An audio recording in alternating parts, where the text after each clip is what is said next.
मेरा सेम करना था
हाँ हाँ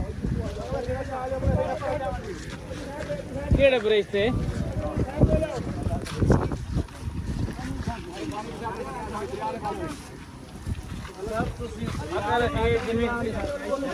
ठीक है ये बड़ी सोनी है सब टपा कर सही की है कि ਤੁਸੀਂ ਜੀ ਜਾਂਦਾ ਹੀ ਇੱਥੇ ਥੋੜੀ ਬਾਤ ਕਰਨਾ ਲੱਗਾ ਦਿਖਾ ਕੇ ਨਹੀਂ ਟੈਂਟ ਲਗਾ ਬਾਕਾ ਨਾ ਦੇਖੋ ए टू बोली था अरे जा बोल ਮੇਰੇ का सुनो इथों ਜਾਂਦਾ ਲੈ ਸ਼ੁਰੂ ਕਰੋ ਇਥੋਂ ਕੰਟਰੋਲ हां सब जफन छापा जलेगी है जली जा पानी बड़ा जलेगी दूसरा टाले हो रहा नहीं आ टाले यार वो कट्टी होती है ट्राले थोड़ी रांदे में कटा कोई ला लो दुआ बना रहा नहीं ਹੁੰਦਾ